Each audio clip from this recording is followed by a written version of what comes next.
Hello, everyone, and welcome to another episode of The Secret Origin of Mint Condition. I'm your host, Keith, joined as always by my co host, Joe. And back with us again is our special guest, Dylan. Great to have you guys. How you guys doing? Pretty Good. good, How are you? pretty good. Looking forward to this. Good. Really looking forward to this one. Today, we're crossing the source wall into the uncharted territory, the absolute universe, as we dive into DC's bold new series, Absolute Flash, written by Jeff Lemire and brought vividly to life by the stunning artwork of Nick Roble. With the first arc clocking at just 3 issues, we thought it would be a perfect time to break it all down issue by issue. So let's get into it. Without the mentor, without the family, without the Speed Force, what's left is the absolute Scarlet Speedster. So, what do you guys think of issue number one? I thought as far as like a first issue can go, I thought it was really well done. I thought it did a great job of setting you in the middle of the plot and introducing you to characters, establishing relationships and characterizing them in a very concise yet impactful and connecting way to the reader. I thought as far as introductions go, it was extremely strong and it set the entire series up for an amazing run. Couldn't agree more. For me, it's a very refreshing read of an origin story where the reader is literally finding out what's going on at the same time as the protagonist. You're really along for the ride here. You really are, and and a lot of the Wally's anxiety and tension is brought through not only the writing but the incredible artwork and some of the way it's juxtaposed. It's intentionally at times, ambiguous because that's Wally's feelings, and the reader gets that too. I felt that too, and it's nice to read an origin story where there's no gigantic amount of exposition, or God forbid, two people sitting at a table in a restaurant talking about God knows what for 5 pages. So this was very refreshing. Yeah, I agree 100% with both of you guys. I also thought it was unique that an origin story, especially for like an iconic character in this universe, is a bit of a mystery.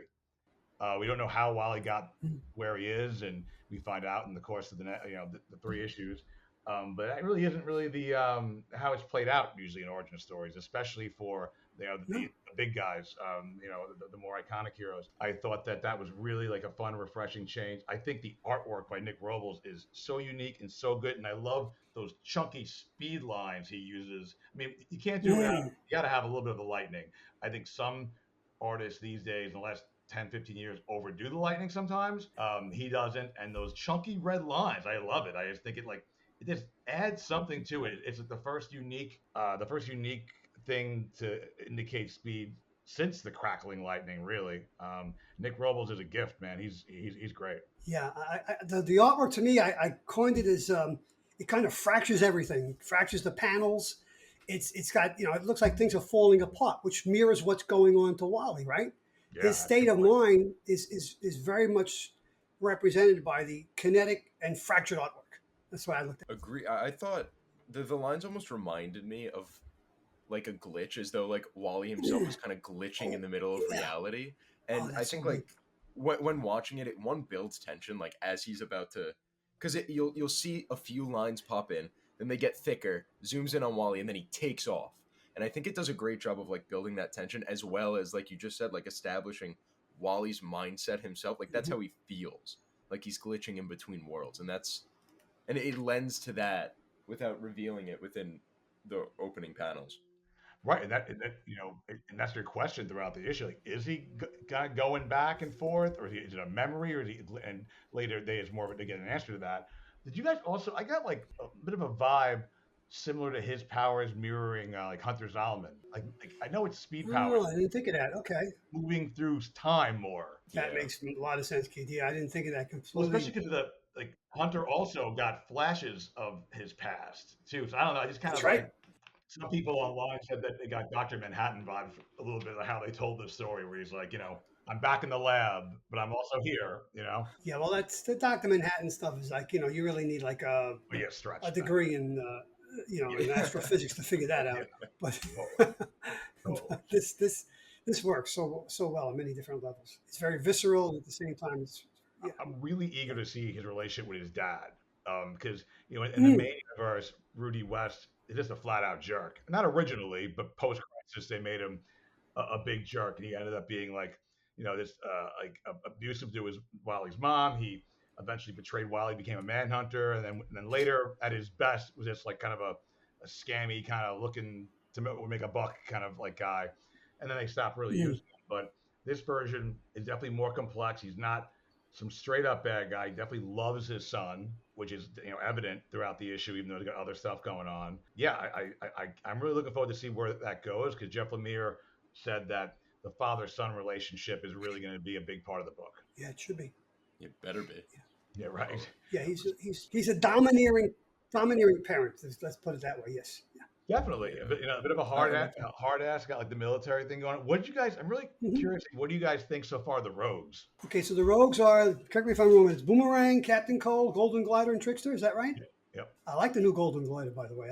Great. That's a real. I like like my favorite so That's far. very good. I like the Rogues. I mean, there's a familiarity about them, but there's also enough of a difference. They're unique to this world in not only their look, but in their way they act. Although, well, Boomerang is Boomerang. He wants to kill him at one point, right? Yeah.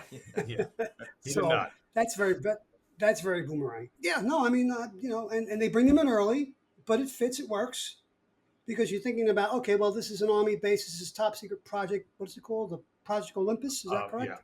Yeah. Yes. Okay, so you would think that somewhere on the base they might have access to Black Ops to help them out when things leak out, or they don't want things to get out to the public. So it all fits. Yeah. Their relationship to the military is a bit of a mystery to me. Like, part of me thinks that they were like people that were experimented on. Maybe they were like, maybe they are villains still because they don't seem. They're really eager to mess up this teenager. You know what I mean? Like they're not. They didn't. Yeah, no. But they did mention at one point when they were on the desert tracking him down. They mentioned Mick Rory, aka Heatwave, and the Raymond kid. Yep. Ronnie Raymond, Firestorm. Has to be. Yeah. Right. Okay. That's a little like tied to the original Flash show, the first season, a little bit. That Firestorm was never really in a Flash comic before, like not in a big way, not more than a background character in a big scene or something. So I like seeing that. I definitely, and of course Dylan. I mean, Captain Cole's giving the Omni-Man vibes with the mustache. Yes. Yeah. That was the wow! That went in my head too. Oh my lordy! Yeah. I think the design is great. I love the more like I guess militaristic look he has compared to compared to the original and the big puffy jacket and the hat. Yeah. Like I love the way that they're characterized as this little team, and I don't know. Personally, my favorite has been the Trickster. Oh, nice. I thought in later issues, excuse me, they like give like these little like these little like pokes and like these little things being the one to say like, and you guys call me creepy, really? Yeah. And stuff like that. I thought that was pretty funny. Like very fun. They got good banter. I'm excited to see more of it. She's got a great look, and what I like about in the comics, the original Trickster is James Jesse, but now it's flipped to Jesse James, and I think that's awesome because that's the way it should be. It should have always been that way. Exactly. Yeah. It's really cool. The thing is, kind of a spoiler, but like I don't think it's not really much to spoil because it was spoiled on a future cover solicitation. But I didn't really think about it or notice it. Golden Glider is in her. She's in a wheelchair in real life. And not really, outside of her identity. You don't see her walking ever. She's flying around. Oh. I didn't know that. The cover number of her. There's a cover for I think issue 5 or 6 where it's like a Rogue's origin story. How they got. They're going to reveal how they got kind of hooked up with Colonel West, and she's in a wheelchair. Interesting. And also Trickster looks weird. She's like got this short white hair. First of all, I just like the look of Glider, and then how she was portrayed in the second issue especially, but the fact that she's like kind of got that disability and is still like a little badass, I love that. And she's got the cool look. I don't know, like I like her look. Very cool. Yeah. I mean, they're all very cool looking. I feel like usual, Boomerang's my least favorite because I don't love him usually. I love not to like him, kind of a thing. He's the villain you love to hate. And Cole's just so cool that Captain Cole's the cool one.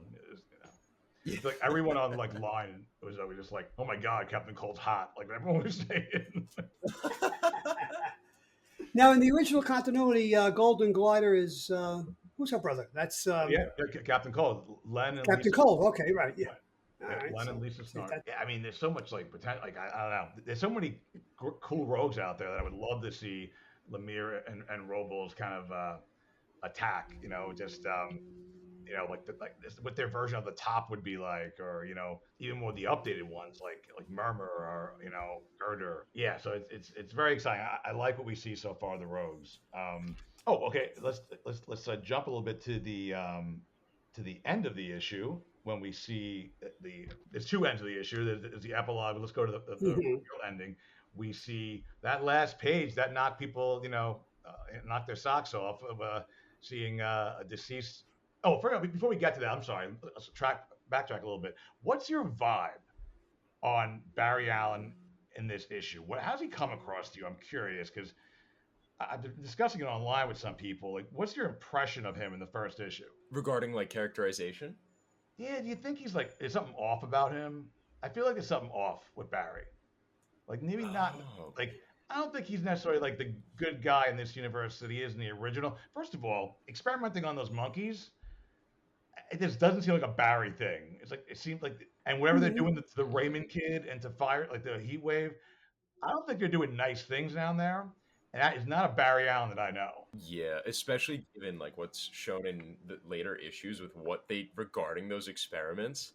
It's hard. Like I haven't thought about it, but yeah, it's hard to imagine Barry from like the Barry we know to just sit there, look at it, and go like, "All right, that's pretty cool." Like it's And there's already rumors out there that he might not be really dead and be the reverse Flash. Oh, I don't think he's dead. No, yeah, exactly. Yeah, and Jeff Lemire said we're getting reverse Flash around issue 9.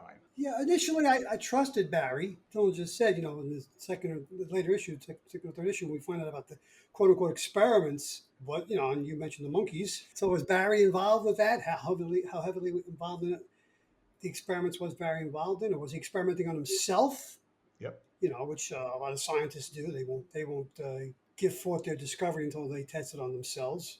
Or maybe he wanted to experiment on Wally. He had a weird like Well, that's okay, how he was coming across yeah. to Wally in that first issue. I was getting a little like creepy in a like evil guy kind of like way. Like maybe he wanted him there. Maybe he didn't. Maybe he didn't want to test it on himself. And what happened was an accident. I don't know. I just feel like I just got a vibe from him. I didn't get like good guy Barry vibe from him at all. The absolute universe turns everything on its edge. Villains are friends. The absolute Batman book. Batman's good friends Yep. are characters that are typically his villains. I mean, there's more to that coming up in the next few issues too with Flash. I just wondered if you guys just felt like any kind of like vibe with Barry, so I far. did not clock that upon my first reading. I will totally admit. I guess I was more really surprised and kind of like happily shocked. Like they're not related. Barry was just kind of nice, being kind to Wally, like getting him in.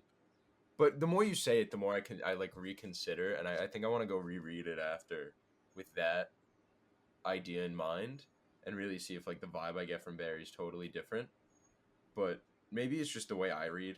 But I didn't get that impression initially. But again, the more I consider it, and the more I realize like how reflexively angry and like reactive Wally's father was towards the whole idea, may Hmm. indicate that like he's protecting his son. It's not just I don't want you knowing, it's like this is you can get really hurt as we see evidently with what happens. Good point. So Yeah, yeah, I don't know. I feel the same way Dylan just expressed. I didn't think much of it when I first read it, but then when I read it again this morning, I did get some vibes off of Barry that were not pleasant. Yeah, there's something going on with Barry, and as Dylan mentioned, Professor West would know more about Barry than obviously Wally, and I want you to stay away from that guy. There might be a couple of reasons why he wants him to stay away from that guy. And listen, this is an alternate universe, and I'm not saying they would go this deep because I think it would probably just overcomplicate things and be silly. But hey, in the main universe, Barry had a twin who was a bad guy. But I doubt they'd even go that route. But on this, Yeah. but it would fall. I mean, if we're going to get a reverse Flash pretty quick, it's possible. But again, I also don't know because at the end of the issue, there's that scene where that mystery character pops up. We can get into in a minute, but there's that scene, that screen Mhm. of past events from the year, and one of them looks like they're trying to recreate some kind of scientific experiment. I guess we can just jump to that. So at the end, you see 1 year in the future, and it's the Mirror Master Look at that again. of the Yeah. Absolute Universe who goes in the Project Cadmus, which is not Cadmus, Olympus, Cadmus, Well, that's right. I'm looking at it which is right now. very Yeah. interesting because he uses the password Blue Trinity, which I don't know if Dylan knows that, but Joe, do you remember what Blue Trinity is? I that was one of my questions for you, Keith, because when I read it this morning, that's I've seen that before someplace. Was that during the Jeff Johns run? No, that's a way far back one. That's Wally's first. God, within his first like few issues, issue 7. Wally went to Russia to get a Oh scientist's my help, God! and it was a red and blue Oh Trinity. They were yes, Russian speedsters that were engineered by yes, the yes. Russian government. Blue Trinity became his friend. That's the Mike Barron run, right? Exactly, but they were used a lot later. Blue Trinity became his friends, obviously three of each, and Red Trinity were the bad guys. So I'm like, does that mean anything, or is it because it's a fun thing? You never know with Jeff Lemire, but I think it was a pretty cool deep dive thing. Yeah, But I didn't catch it the first time. Thank you for no listening problem. to that. Please. Oh, what do you guys think of those 3 panels? Like any theories? I know one obviously is just Wally getting his costume, but like, how about the other ones? What do you think's going on in those? Well, there's him and Grodd in that ET moment where they touch fingers, right? Yeah. I'm looking at that right now. And then then there's a panel below that. Somebody in a hat with a long coat on, an overcoat, looking at Yeah, it looked to me like almost like they're redoing the accident. Like maybe that's how Yeah, a Reverse Flash is born. If it's not Barry, maybe it's who knows, or who knows what it is. But like it looks like they're trying to do another scientific experiment, which makes sense. And it looks like Rudy's there in it. You got a very distinct look. yeah. But who's the guy at the console? Who's the guy I at the don't know. console with the hat on? Yeah, I don't know. Yeah, that's that's deliberate because Yep. nobody. I don't think people dress that way in a laboratory. So It's if you guys look, they are to the evil Barry theory. That person is blonde. I'm just saying. Maybe this is a little conspiratorial. What do you mean though? never know. okay. Which person? The Mirror Master or? Guy with the hat on, Oh, really? running that experiment. Yeah, Oh, okay. I'm looking All right. at it now. You could just see the back of his hair here and his Interesting. sideburns. He's Yeah, it blonde. does look blonde. You're right. Yeah. It could just be nothing, and I could be really freaking out over again nothing, but it would be interesting. I don't know. I mean, it would make sense though. I mean, especially if we're getting a Reverse Flash by like issue 9. Like, I mean, are they going to introduce a whole new character, or will it be Barry? And I think it's They do introduce Thawne very briefly, if I'm not mistaken, in the 3rd issue. yeah. But I'm wondering if that's like an Eddie Thawne kind of a thing. Yeah, like a fake Oh, out. I never thought of that. Okay.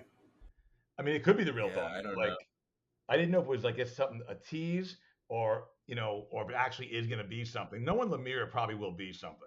So the other guy is the Mirror Master. That universe's Mirror Master. Yeah, but Is that that's what- and what they say. I thought they said it was Evan McCullough, but he's not talking with the Scottish accent or how they speak. But No, it's not. I thought he said that, but I could be wrong. It's cool seeing him, and he's got some motivation there to to bring down the world, which is a very Obviously. unique thing for the Mirror Master to be to be used. And we can just before we get to issue 2, we can just really quick, because it's a quick thing anyway. It ties in. We can just the Free Comic Book Day issue. Did you guys read the Absolute? Yes, I did, and obviously that character is mysterious stranger that is trying to be patient and put things together as he looks at the absolute world. Then we see the Superman, Batman, Wonder Woman, and when he stares into the abyss, why does Mirror Master literally stare back? The other Mirror Master from I guess the other Earth. Yeah. So basically, okay, like that's the main Earth. You got like you got the Mhm. McCullough of our Earth, the main Earth, literally touches the Absolute Mirror Master, which is crazy that would be the first contact that we're aware of, at least. But the weird way, it does kind of make sense because I don't know if you guys both remember, but I believe I know you both read the DC All In special from last summer. They were blocked off from the multiverse, so maybe Mirror Master somehow can still get there between mirror worlds. yeah, that's right. Yeah. He has that ability to do that. I think it's a fun choice to go with like him being the first like threat to the whole, absolute like. Yeah, universe. Mirror Master. Right? Yeah. But if you think Yeah, about it, with it's a not mirror always gun. creepy.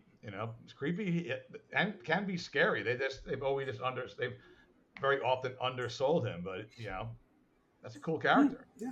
Yeah, I'd love to see him used in a bigger role, even if Mirror Master doesn't end up being like the main issue for that crossover.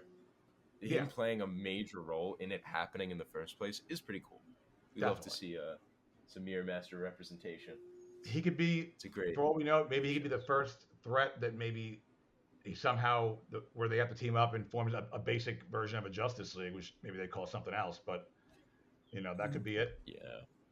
Maybe he gets other Very maybe much he so. finds other bad guys or something and teams up or something like that, and they need to form a team.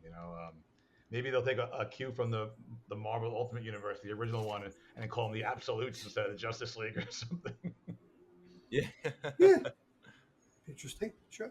Yeah. Yeah, that Well, was good. So, yeah, we'll jump on the issue 2. So we get more of Wally's origin, which I love about this series. We're getting like little tidbits of that event, kind of tying into the current day, which is like a few days later, or a day later, I think even.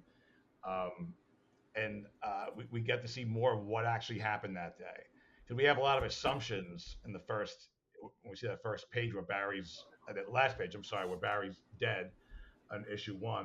And we're like, how did they get there?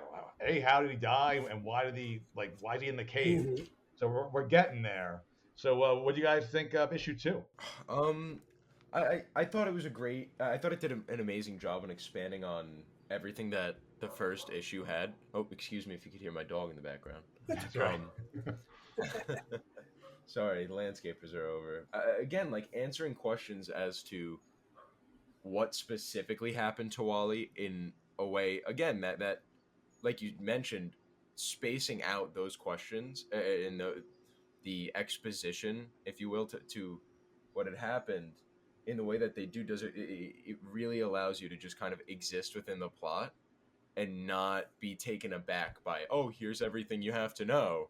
Exactly. And it answers all the questions that need to get answered while still leaving like a ton wide open. Like, what the hell, excuse my language, happened when he pops up? Barry and his dad are in the room together, still Yep. alive. He's back here. And then at the end of the chapter with the two tomorrows. Like, Oh, I love the way they're putting into this almost two world view, or this two world sort of thing. And I think that's really, really interesting because it's not just his own like idea for what I am, but it's literally two different like metaphysical outcomes that like seemingly can could tangibly happen. exist. It's really, really cool. Yeah, is That's what that I got dark from that too. version Yeah. Wally? Like he assumes it's him, but like is that dark version Wally or is it Barry? And they want you to think that. Like who knows? Yeah. Yeah. I mean, Wally's literally racing. It seems, past, present, and future at this point, right? He's racing away from. He's trying to get away from something, but he's also racing towards something. And again, all the more his confusion becomes our confusion, but in a good way because we're along. As I said at the beginning, we're along for the ride with him here, and it's deliberately ambiguous to make us scratch our head and ask these questions that we're asking right now. And that's what a good story does. You can't spoon feed people. You have to plant the little seeds and then see what happens. I actually thought that scene itself was really well done because I think while as he's running like the two tomorrows, the page right before where it's the entire page is all the different like fracturing memories Yep. and how it has him reflect on how he is a whole person, and it's a cute little bit of progression for his character over the last two Mm-hmm. chapters, but the ending quote within that page says, what is it? No matter how much I want to I can't stop and I'm scared. Then suddenly it happens. I'm not here. I'm not back then.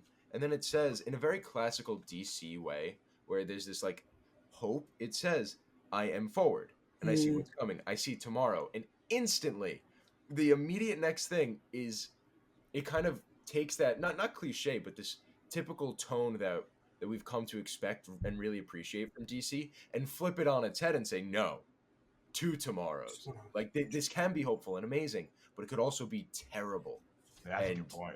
monstrous. And That's I thought it was just a great job at taking at like something that I'm personally very familiar with and just totally whiplashing me with it. It was awesome. Yeah, I'm looking at that page right now. There it is. The lightning bolt splitting both worlds, and it's a wrecked car at the bottom, right? And there's a skull near the wheel and the tire. Was there an accident? An automobile accident in the other Wally's past? Or no. okay, no Barry. So I'm trying to think if that's that gave me a Tony Stark vibe because didn't his parents weren't his parents killed in a car wreck?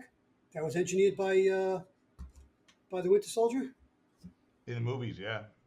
Yeah, in the movies, yeah. So I got a little. That's the I've okay, but it's interesting in the way Dylan explained so eloquently. It's like, yeah, it's so DC. It's just like, wow, and you can actually almost hear that lightning bolt going off.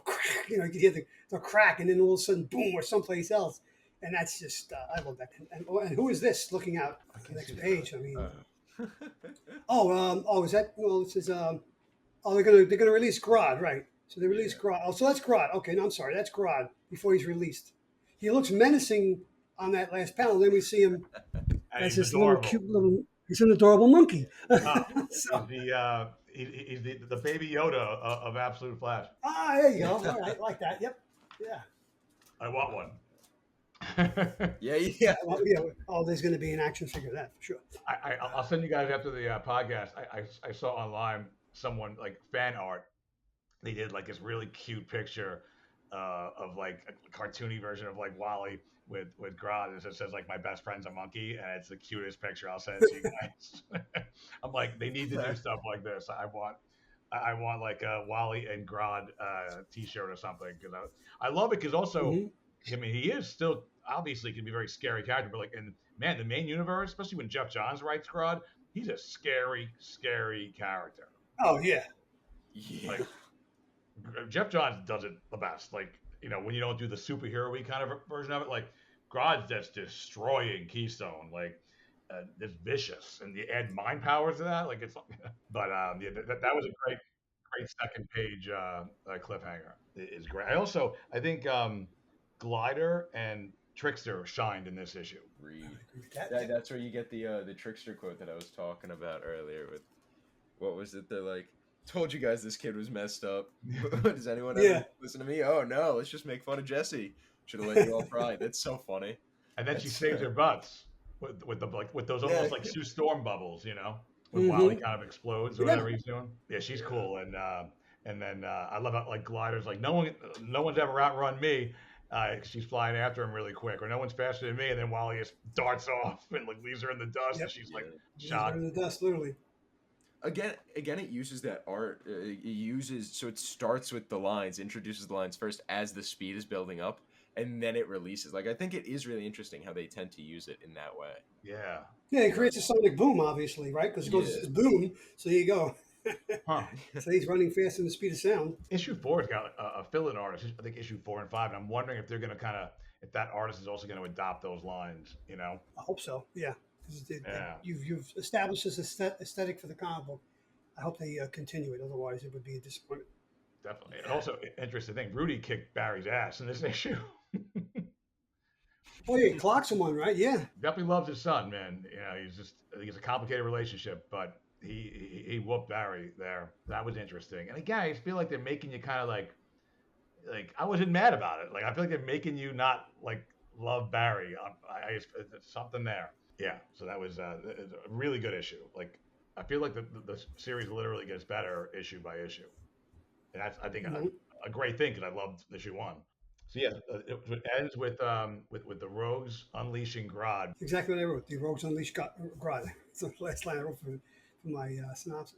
Issue 3, I like to refer to as Wally Grodd. Same. I was repeating that for days. Yep. I love it. Yes. So what do you guys? Issue 3. This was just a banger. What did you guys think of this issue? The bond that's formed between Wally and Grodd. Like I said, it's, for me, there's that scene right there. 2 fingernails right out of E.T. Yeah. Like moments of connection. Moments of connection. Then we see Wally's past, and we see Grodd's, and how he was experimented on. Right. We're going to spread out on the table here in the laboratory. Again, good guy Barry. I mean. Yeah, well, we don't know. It could be Barry. It's not Barry. Yeah, no, they formed this incredible bond, and apparently that's not what he was supposed to do. They're freaking out that it wasn't supposed to happen with Grodd. Well, you know what? Grodd found somebody who has a similar background and has gone through the trauma that he's gone through. So that's why they find that that's why they connect. They both lost their mother. And that was sad too, seeing the flashbacks to Wally losing his mom. Yeah. I am curious though how they're gonna do. So there's this like motif throughout the chapter, this like moments of connection that you see. One is Mhm. Barry, and the number 2 is Grodd. I'm curious if they're gonna keep keep doing that throughout the run, Hmm. with these points where he connects with people like on a very specific level. I'm assuming through like more, mystical like speed powers or their powers or whatever, but those moments of connection, I'm really really curious to see what they do with that, if they continue to, because I don't know, I think it's really interesting, and I pray to God they keep doing it more, because the first one was like a terrible moment of connection that Wally, through their connection, Wally basically like almost seemingly prolonged Barry's death.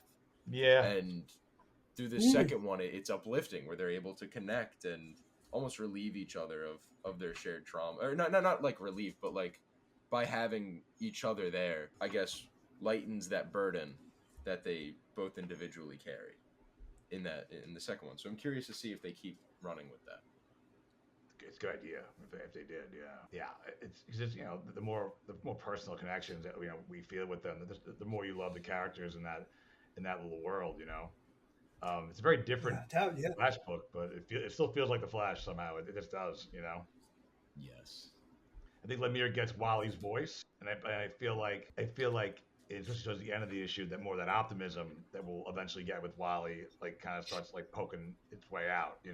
Yeah, I'm so hoping they run with that. That like, because I think it's important for, if you're gonna use Wally West, you definitely need that core optimism that exists in Wally.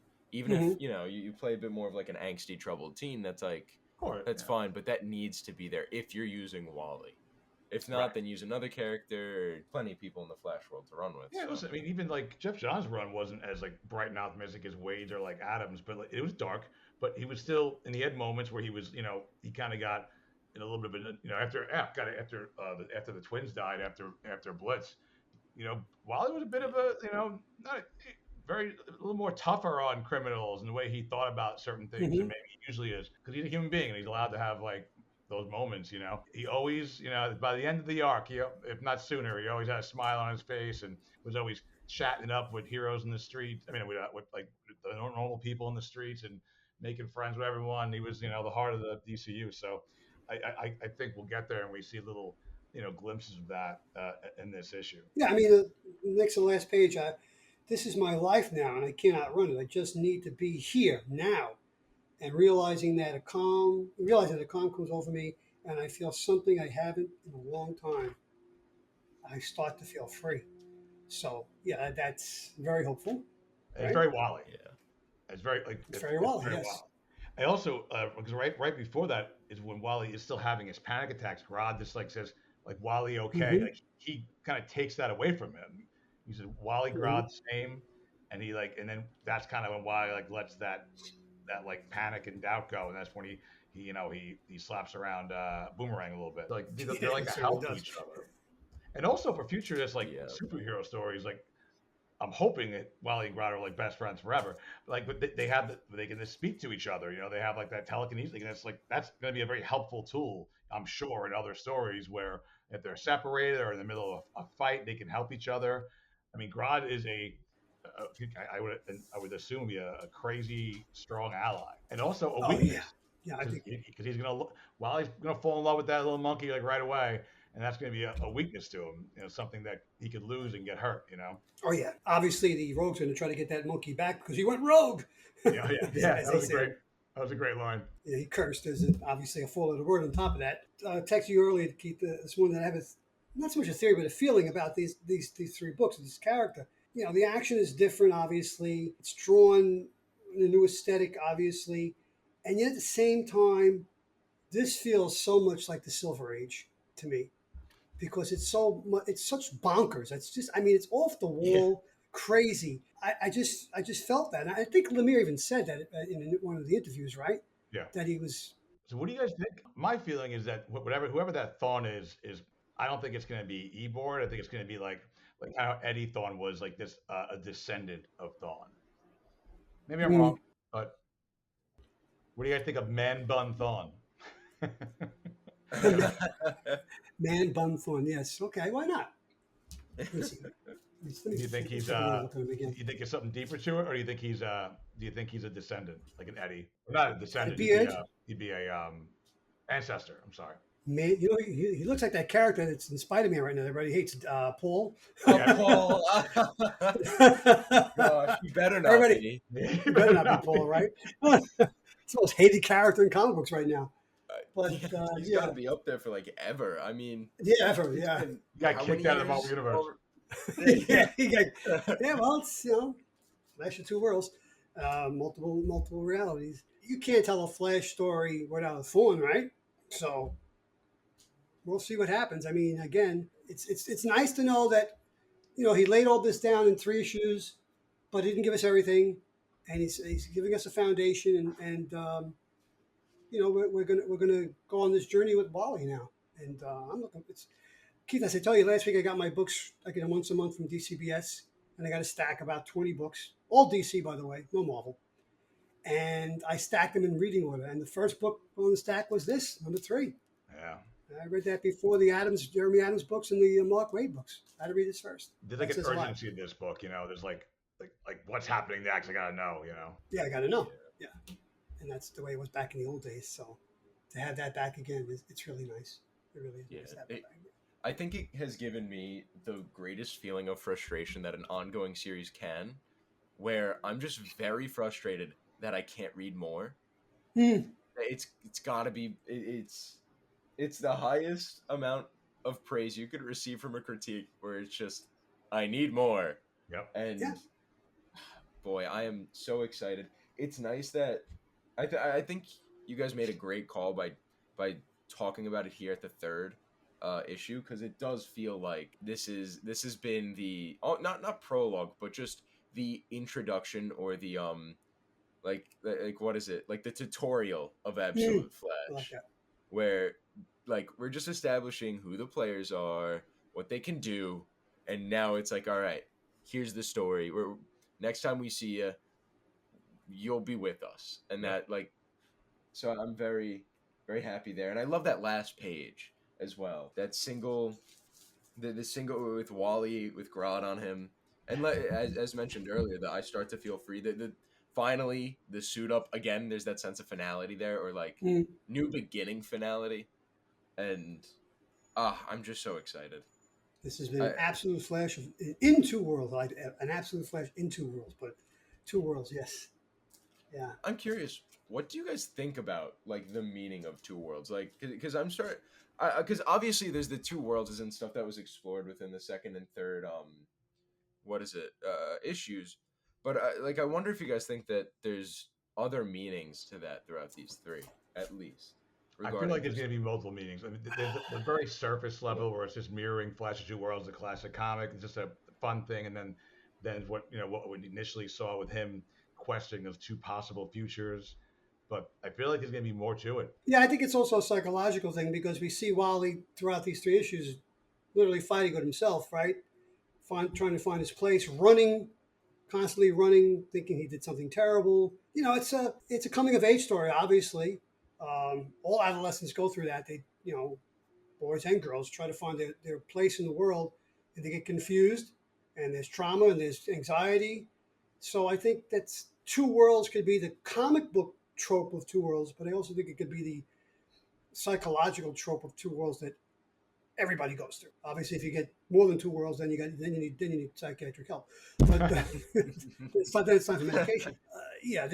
I think there's multiple layers for that, and that's great. I mean, because who was it? I'm going to quote Lex Luthor. Is it Lex Luthor? Yes. This Tessmacher. Some people can read. What was it? Was it War and Peace? I think it's a simple adventure story. While others can read the ingredients on a chewing gum wrapper and unlock the secrets of the universe. Yeah. Lex, what does chewing gum got to do with the secrets of the universe?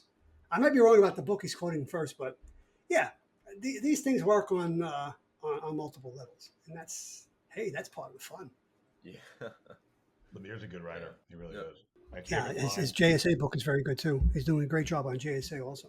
My favorite line though is this is like I feel like a very Wally thing at the end when Grodd says to Wally, Wally run, and Wally's like, no, we go together, and then he gives him that look and he gets on his shoulder and they kind of both smile at each other. I'm like, that is everything right there. That's just who he is. Like Wally would always he befriended the Pied Piper when everyone else thought he was a villain still, and he just like that's just who he is. He's just a good guy. While he's worse, he always ended up doing the right thing. And I mean, how could you say no to a cute little blue monkey with his brain exploding? Flash Volume 2, issue 54. Nobody dies. Wow, one of the best Right? comics. That's Wally. It's a very heroic. It's a great character. And I feel like they captured it here, and I just love the fresh take and not knowing what's going to come next at all, really. Some things that have been teased for the next bunch of issues. I've already said that they said issue 9 will be Reverse Flash. I don't know what that means. If it means we'll just see him be birthed and then you'll see a story later, who knows? And next issue, issue 4, I'm really excited for. We meet Linda Park. So Wally's wife, other world. Yeah. And she'll be a teenager like him? I assume so, but I don't know. I don't know. I assume so. Yeah. I think so. I mean, I'd be crazy if they didn't make her a teenager. Yeah. I love it.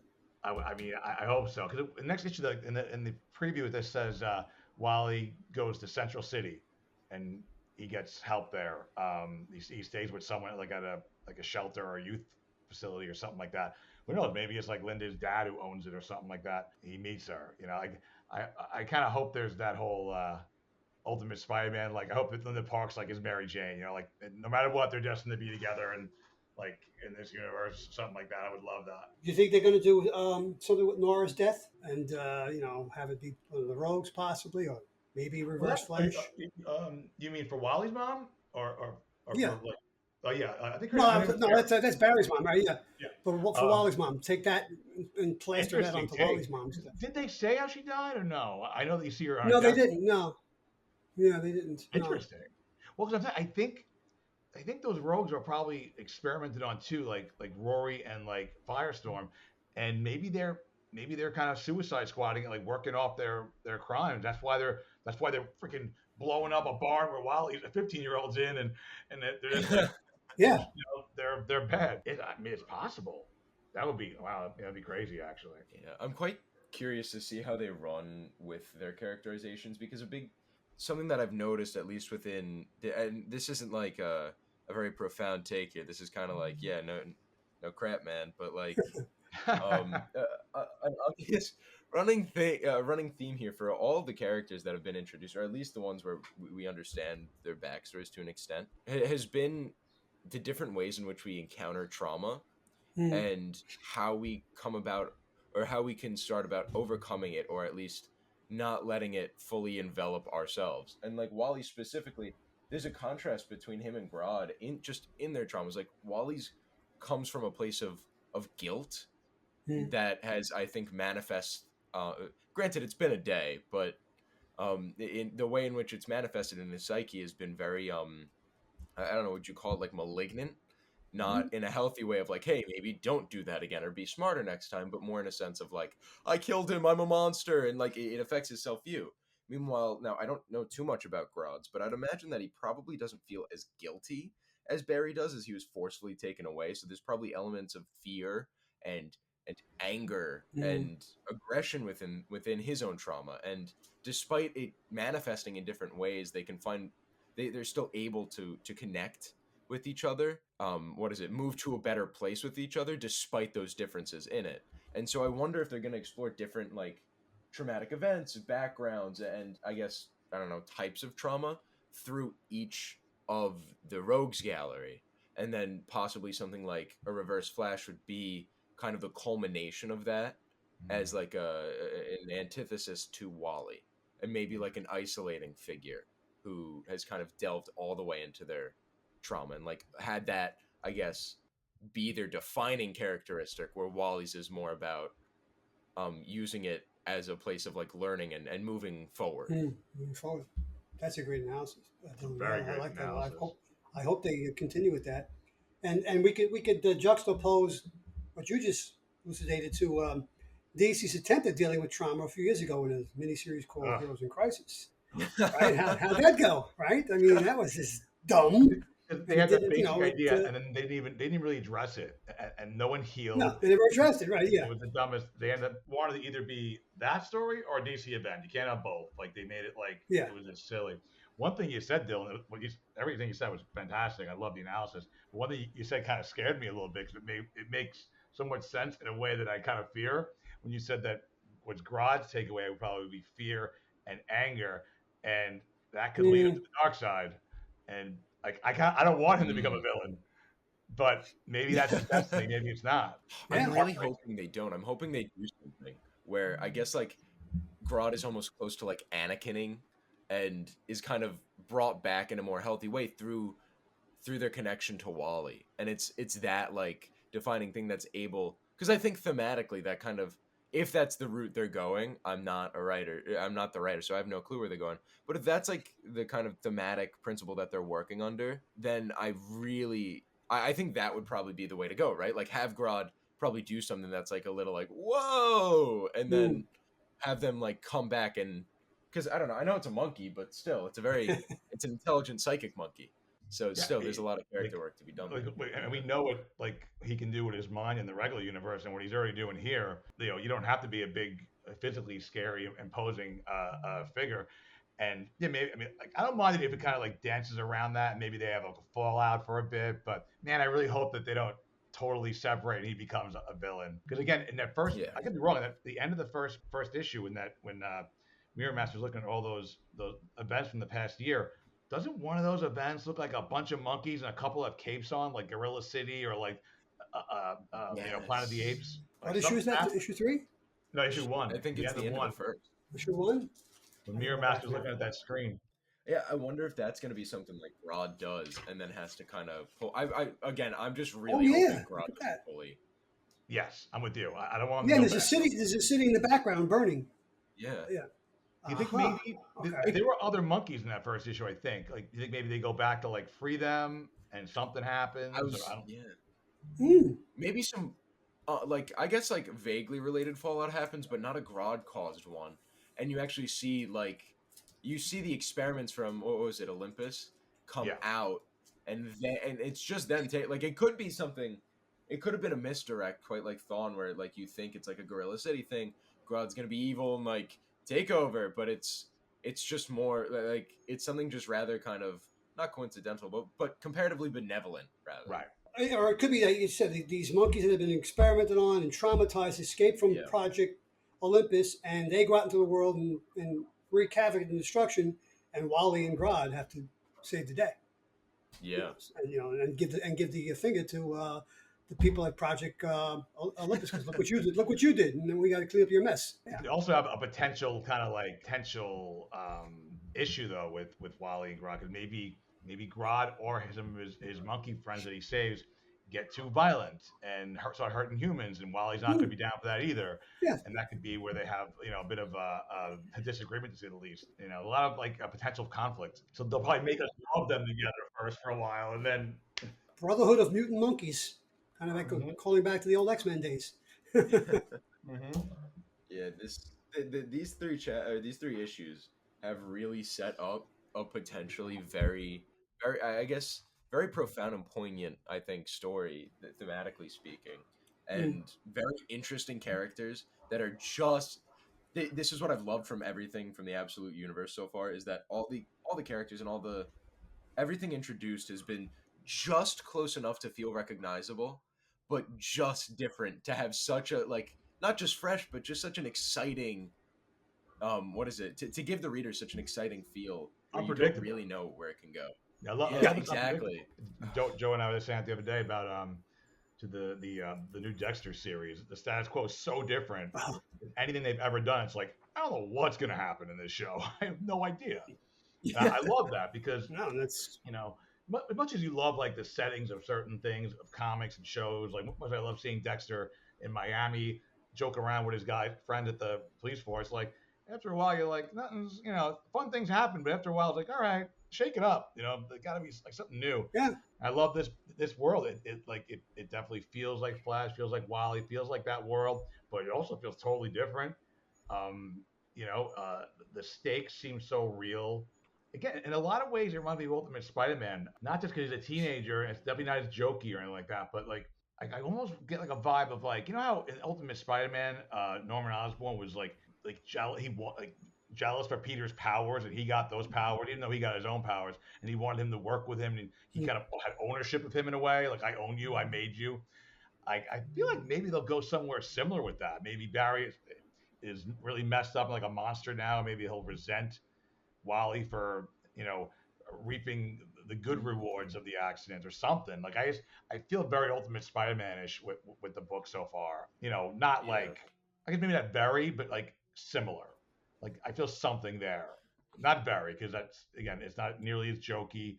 And Ultimate Spider-Man, while different and awesome, was still very much Spider-Man. Nothing felt totally out of Yeah, place. But I just get Yeah. like a somewhat vibe there. That just little things pop in my head. And again, like we said, we think that Wally's character will be more lighthearted as things goes on.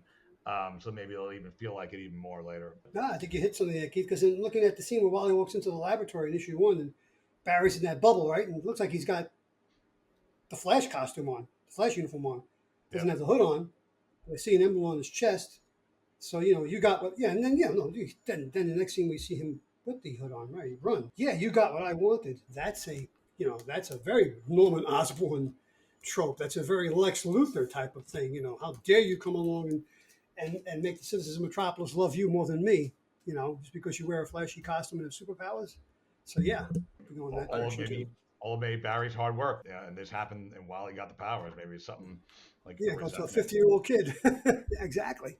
I also think that's really interesting. So, like, I really, guys, I'm so sorry for constantly tying everything back to this idea, but like, another like way in which people deal with trauma is, or when they experience a traumatic event, sometimes what they see is their old life kind of go, whether that be from an injury or just some event. They see other people succeeding in something that they thought they could have, Mm, and there's a lot of, you could often very much resent what happens. Like, I think this perfectly encapsulate, like what you just described perfectly can encapsulate that like, this all happened to me, almost blaming Wally now for what happened and saying, but you get to have the powers. Very mm, similar to like how someone can get injured by, so like someone's going to like a D1 school where they'll be seen like nationally, and they'll go to play professional, but then they get injured. They like they destroy their knee or like a big back injury, and you end up blaming that person. Now that person gets to go and play in like the NFL, NBA, and you're mm. like, you hate that person now. One, not always, but like one might, and that would be very much like what Barry would go through. And you could even have a turnaround for Barry, or Barry's just perpetually evil here. Either way, I think it very much Yeah, can tie into that and idea. everything you said would more likely, if you're that type of person anyway, would be dialed up to like 100 because if you're scarred or you're like a mess. If you have no Yeah, potential for any kind of normal life now, very much or so. made Yeah. him somewhat Oh, psycho, like Osborne was. Almost similar to what's his name, to Hunter Zolomon in the main world, where he ended up very much like mhm. hating Flash because he couldn't turn his injury back, or he refused to. That Yep. ended up creating a reverse Flash where he said, "I'll make you better." It might not be that, but like, he put so much of the blame there. This could very much be the same, that the inspiration for Reverse Flash is blaming Wally West for your event. And I think that's, I don't know. I think that It's could an be a interesting really cool way to idea. take it. I agree with I also thought when he was running away and yeah. Barry was like, and they even like Wally even said like his skin was peeling off and he was like, "Oh my god!" I'm like, Yeah, right. I'd be pretty Yeah. pissed. Yeah, I'm glad But they. also, I mean, side note, just to go back to what you were saying, I always loved Hunter Zolomon's like his psycho reasoning. He's like ethos behind it. Yeah. It made Wally a better hero. Yeah. Yeah, that was the best thing about Jeff Johns' run. I mean, he took all those classic Silver Age villains and just fleshed out there. I mean, the Nick Rory story was frightening to say the least. The Yeah, Heatwave story that one scared the hell out of me. There was a lot of stories like that. he made Captain Yeah, Cold so cool. Yes. I yeah. never thought Captain Cold was cool until Jeff Johns' run. Never, and now he's like one of Right. the best villains. I would say Um, he's his arch enemy at this point. Yeah, yeah, yeah. yeah. I love He's him a and great Wally villain. together because they have like Wally's got no like patience for him. because like Yeah. because like Len will make up excuses, and Wally's very patient with a lot of villains. Like even with Heatwave, he keeps on giving chances and chances, this one and that one. But I think it's because Len always makes up excuses and is like kind of cocky about it. When Mm, the other villains are kind of more, I think, somewhat like sometimes sincere, at least with Wally. sincere and tragic, yeah. Right. But with Wally and Cole, Wally's like, I'm taking you down. Like, I don't care. Like, you're a crook. Don't justify this stuff. Like, you don't even need to do this. You know what I mean? Like, you're not mentally ill. You're not injured. You're not, like, you just like to rob stuff. You're just an angry guy. Like, there's that Ignition story in Flash, the one that took place after Blitz when Wally didn't even know he was the Flash for a while. And they made kind of a friendship at the diner first for a while. And then when Wally becomes the Flash and realizes that he's talking to Cold as Flash and Cold, and he's just such a jerk to Cold. I love it. Yeah. So anyway, yeah, this book is just really good. I've been happy with the majority of the Absolute books. My favorites being Flash, Batman, and Wonder Woman. But yeah, this book is definitely it's my favorite, and it's great because the main Flash book, I don't even understand it. Like I don't know what's going on ever. I got issues 16, 17, and 18, then I stopped ordering it, but I didn't even read those 3 issues. I just put them in a box. The problem is his high concepts are like out there, hard to understand. But then how he makes the characters speak, people don't talk like that. So you don't know what's going on. Is that like a Grant Morrison story where there's this crazy high concept, but people are talking and you understand and they kind of explain it that way? I don't know what's going on in this book. Yeah, no, you're right. As I stated before, Keith, we've spoken about this many times. Spurrier commits the cardinal sin when you're writing a Flash book. He slowed it down. Yeah. There's no Flash. There's no running. Flash doesn't even run the book. How can Yeah. you have? How can you have a book about the fastest human on Earth and he's not, there's no super speed in the book? Very little.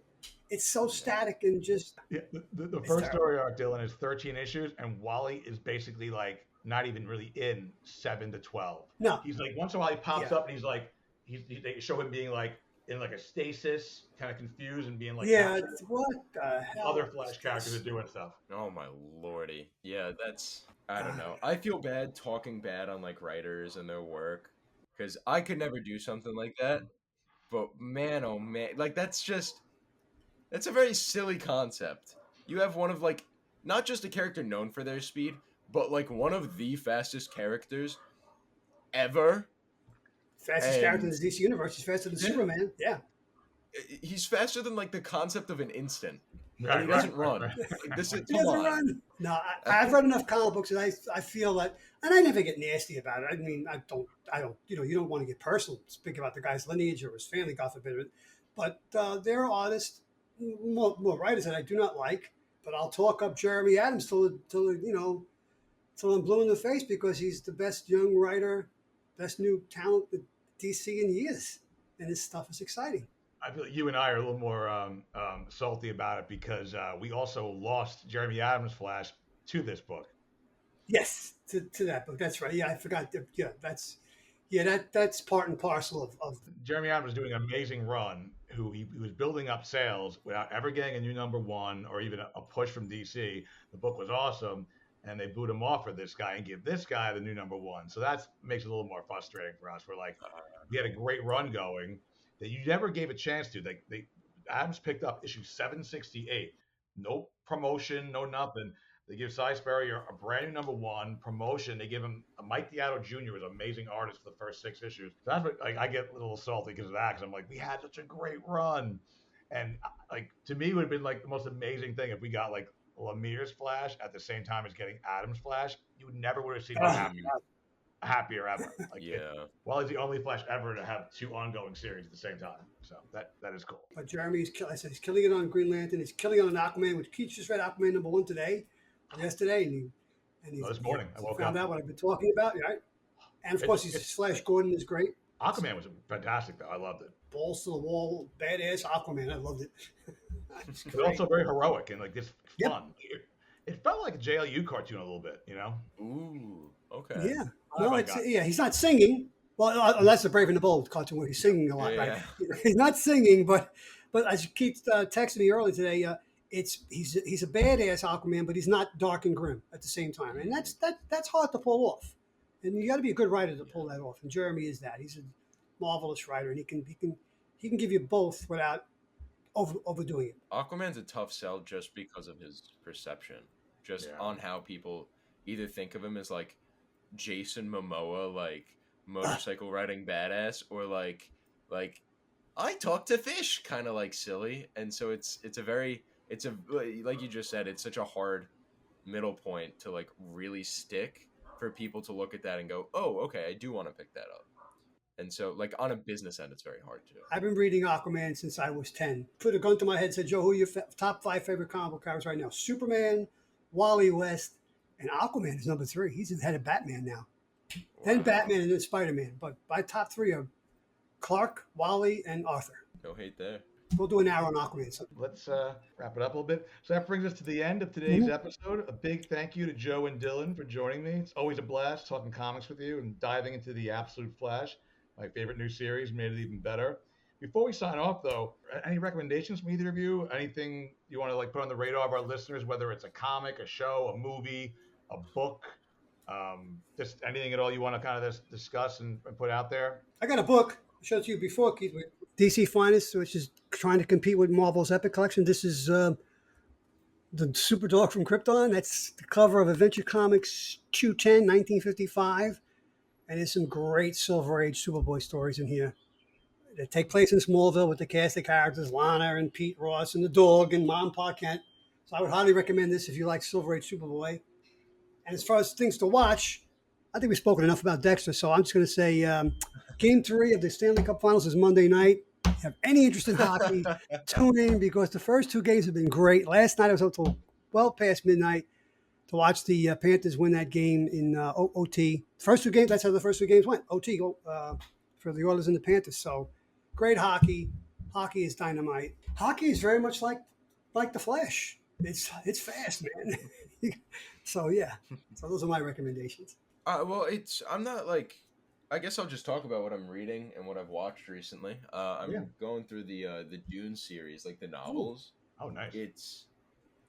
It's weird, man, but good.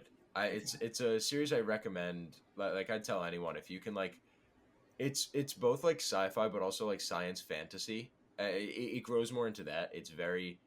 I don't know if I'd call it high concept. It's just weird. It's a very weird series, but it's really good and well done. You watch the movies? I haven't actually seen the movies yet. Don't know why. I really should just sit down and watch them. But yeah, so that's something I do plan on doing soon. And I recently rewatched Full Metal Alchemist Brotherhood. I know that's something. It's an anime that last. I think we discussed it last time I was here. I think we did, yeah. All 8 months ago at this point, or something like that. Yeah. You got to come back more often, Dylan.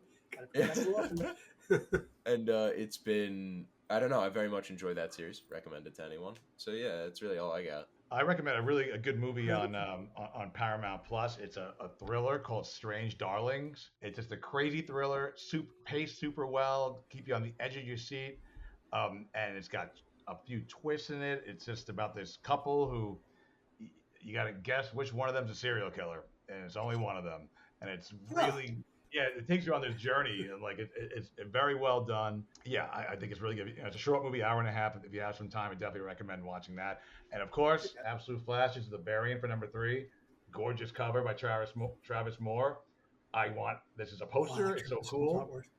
You see all the players there. You got Barry there. You got Rudy, the Rogues, and like Wally's never looked cooler. Yeah, I would definitely recommend this book. Obviously. So yeah, thanks everyone for audience for listening. If you don't already do so, please go to our Facebook or Instagram and follow us, and also follow us on Spotify or Apple, iTunes, wherever you get your podcast. Thanks, and thanks for joining me, Dylan and Joe. It's been a pleasure as always.